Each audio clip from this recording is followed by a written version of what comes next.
Project Big Booty with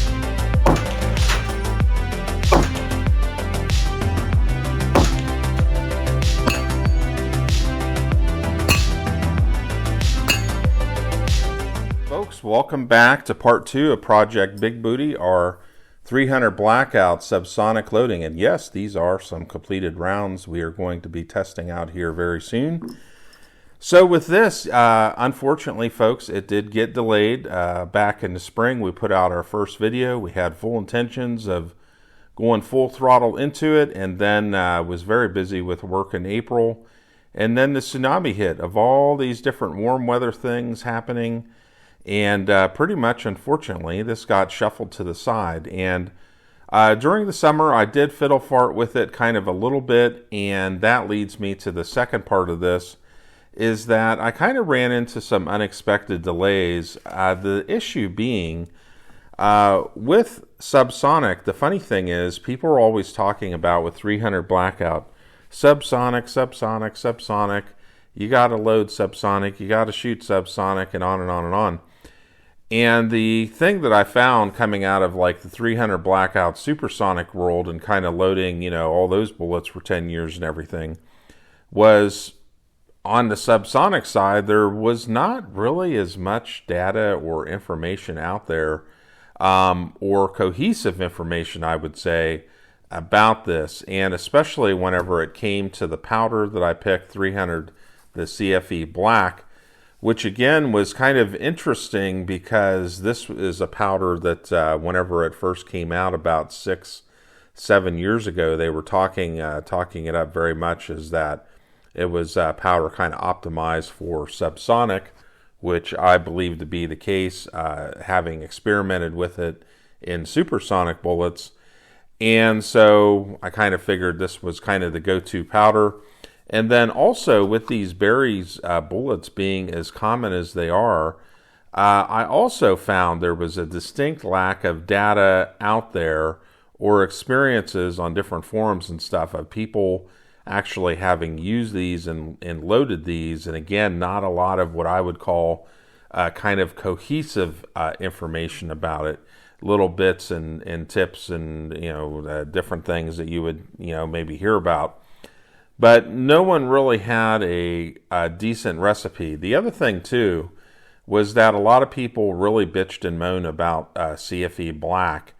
And it seemed to be, at least as far as I could determine, and you guys can tell me your experiences, but that AA 1680 seemed to be kind of the go-to thing, actually.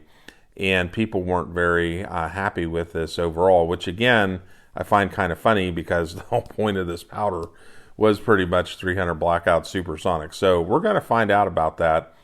And this is going to be a project, I would not call it open-ended, but I'm going to take it through to conclusion until I have a load that I'm happy with. However many videos that takes, I don't know. If I have to change powders, I will change powders. We're just going to see, and we're going to find out, and y'all are going to get to see that along the way. Now, the other thing before we get in and go over to the press, and I kind of show you, there's kind of a little thing there that we'll get into in regards to seating the bullets. On Barry's website, they do have some information to kind of go off of in terms of the overall length of the cartridge. So this was another area where there was a lot of vagueness from a lot of folks out there in terms of where they were seating bullets and stuff. Now, the one thing that I have seen is that, yes, I'm trying to think the max overall length, I think, for 300 Blackout, I know it's 2.2 something off the top of my head. I can't recall.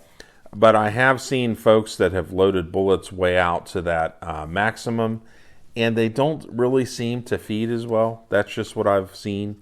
And I have shot factory subsonic ammunition.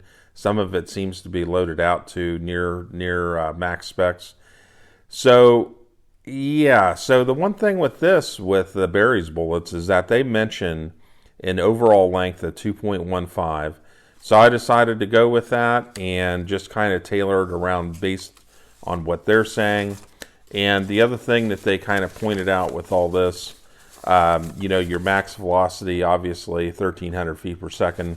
I think supersonic is, for most folks, going to come out to about 1,050, I think, or somewhere below that. All depends on your elevation and different things in terms of where the speed of sound is at. But because these are plated, obviously you can't push them past a certain point. And they mentioned cast or jacketed data with the same grain weight profile will work with our bullets. So pretty much that was one of the things I seen. Oh, just pick any, data out there for 220 grain bullets. But as we've seen, like with other bullets and stuff, that's not always like, depending on what your overall length is and other factors, maybe that gives you a good starting idea of where to start with, but I don't know. Again, there's not a lot of specifics, there in regards to these bullets, if that makes any sense. You can use a taper or roll crimp, and I'll get into that when we go over to the press, and obviously not over crimping the brass because it's plated and not exceeding those maximum velocities. So anyways, went ahead and took a punt. The other thing that I found was with Subsonic, we're actually starting more at a max and working our way down. So that's another difference there between this and our typical supersonic rifle loadings where we are starting at some sort of minimum and working up. We're actually starting a little bit higher and then working our way down. And again, this is something where I just had to kind of make a choice and just kind of go with it and see where we're at and then work our way from there. I will tell you before we go over to the press that I have already loaded 10 of these. I used a 300 Blackout specific magazine, which works better for subsonics. If you're not familiar with that, I can get into that for you all. Maybe we'll talk about that when we go to the range. But I already shot 10 of these and had full function with them, and everything is going good so far, so that's good. Now we just need to get like some chrono data and stuff like that. But first thing I want to do is let's go to the bench, because there's another aspect to loading these that a lot of people talked about, and I just want you guys to see it with your own eyes.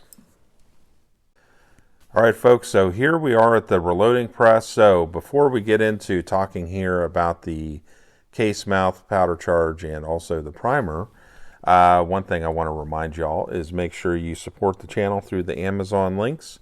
Also, too, make sure you hit the notification bell, subscribe, like, leave a comment. All that stuff helps the channel and helps boost it up in the algorithm. So appreciate those of y'all that take the time to do that.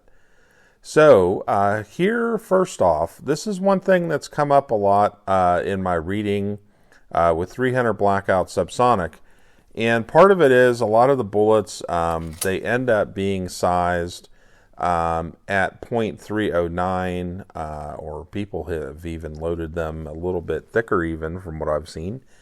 But .309 is common for a lot of like lead and plated bullets. I have gone ahead and used my digital calipers, and I have found these berry bullets. They're either sized .308, .3085, or .309, so there is a little bit of variation there.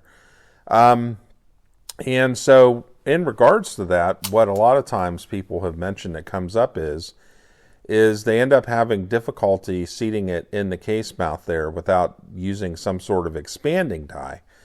Now, previously when I put out a video on doing 300 Blackout case prep and I was chamfering and deburring, one person made a comment that, oh, I think you're taking off too much material. Well, this is one of the things I have found with 300 Blackout. If you chamfer and deburr pretty good, because already the case shoulder is kind of weak compared to a lot of bottleneck brass out there, and then also too, if you're using cut down 556 brass, the case necks especially and the shoulder tends to be a little thinner, and we've had that discussion in other videos before, than properly made 300 Blackout brass that's cranked out from the factory like Starline.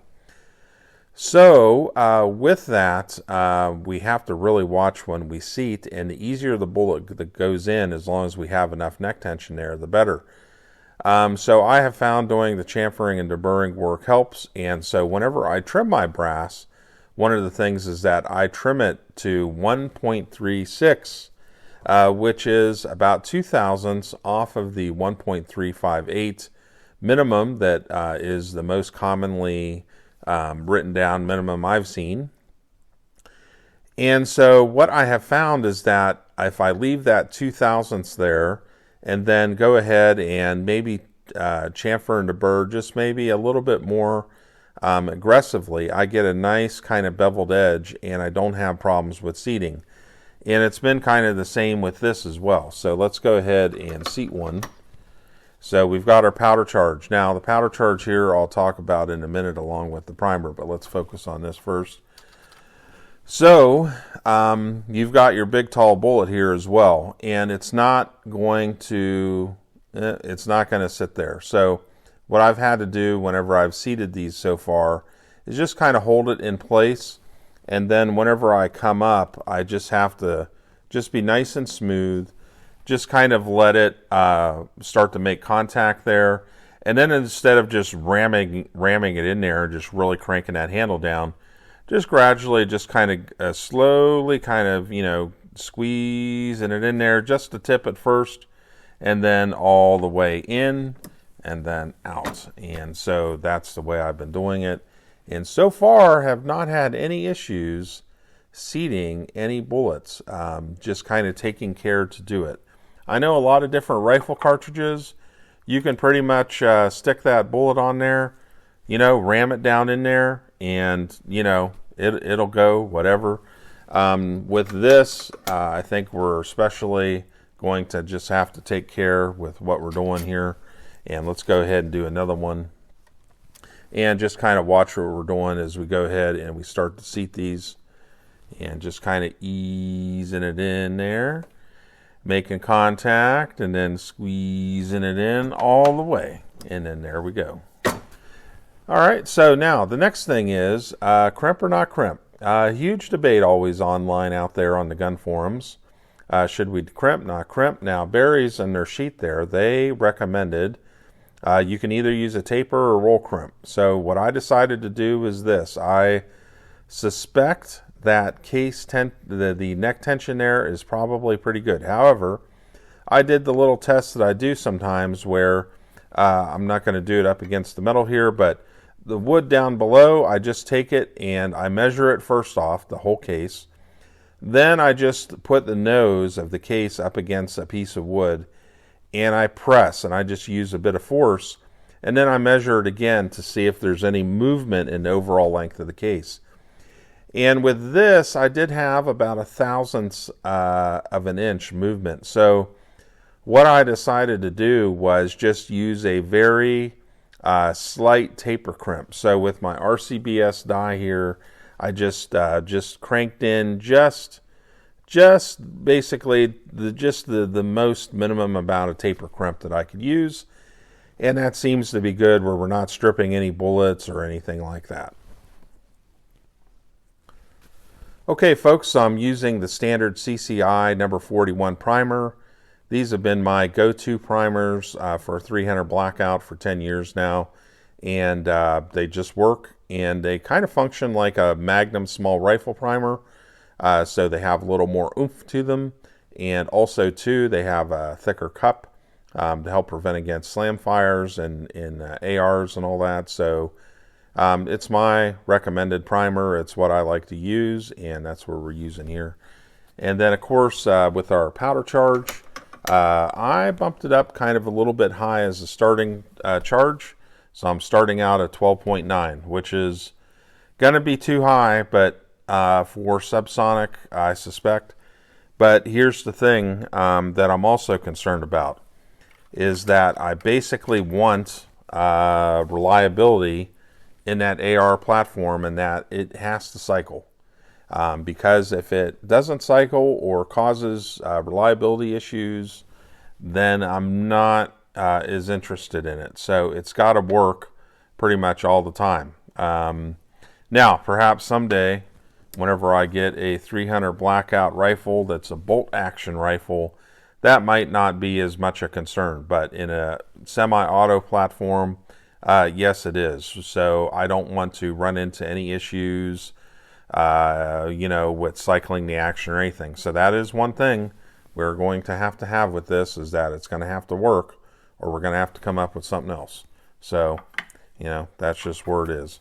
But anyways, folks, we're going to go ahead and load up a couple more of these and get ourselves a nice little, collection of them, 20 or 30 of them. Probably I'll load 30 of them. That probably is the best. And then we will go out when the weather is better. It'll be in this video, but today I can't. It's raining pretty bad, but we will go out and chrono everything, and then we will do some accuracy testing. So what you see next in the video, that's what that'll be. All right, folks, here we are at the range today, and we're getting ready to go ahead and test our rounds out. We got all these babies loaded up, ready to go. They're looking sharp, and we have test fired some previously, and they shoot pretty well. So it should be a good day today. We'll see what the chrono data says. We got our magneto speed chrono back there. We have our rifle, also too, with our 3x magnifier for the EOTech. And of course we have our lunch. We've got our chicken Caesar ciabatta with chicken Caesar and looks like some bacon too, so that should be pretty tasty. And our Maple 3 drink. This is basically maple water that comes right off the trees, and then they just go ahead and pasteurize it and seal it up in these containers. So it's got a lot of electrolytes and works pretty good. So if you're interested, check out the link below. I've been drinking it for a couple months now, very happy with it. Give it a try, see what you think. It is a little pricey, but it is pretty tasty. So let me show you too the range today as well. Beautiful, beautiful. Look at that. You can't beat that. It is in the not the late 50s, the upper 50s today. Weather is looking sharp, and we are going to take advantage of this weather today to shoot a whole bunch of videos up here, not just this one, but some other ones as well. So yeah, I mean, look at that weather. It is looking awesome. All right, let's do some shooting.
All right, folks, so let's go ahead and look at the chrono data here.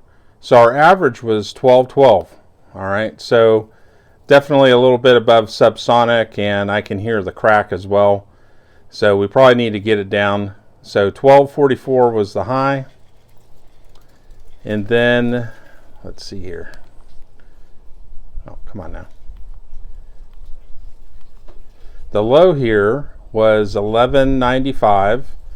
So, you know, pretty tight overall. You can't complain about that. Standard deviation 14. And the spread there was 49. So 50 feet per second just about between all 10 shots there on the chrono. And number 10 here was 1221. And then we had 1204. And then we had 1200. And then we had 1208. And we had 1195. And then 1204. And then we had 1226. And then 1219. And 1244. And then 1208. So overall, I think in terms of the data there, I don't think it looks too bad. Whenever I was shooting with the chrono, it's kind of probably hard to see, but down there at the top of the range, I need to go up there and repaint it now. Usually I paint it yellow in the summertime. Now it's starting to kind of fade out a little bit. That's as far as we can zoom there. So you can, I don't know if you can make it out on camera, but anyways, our steel plate up there, so probably need to repaint that a different color now. Probably paint it white. So it's just starting to blend in with the fall colors. Anyways, what we'll do now is we'll go ahead. We got a target set up on the 50-yard line, so we'll go ahead and put some rounds on paper and see where we end up. Yes, it's going to be interesting to see how that pans out.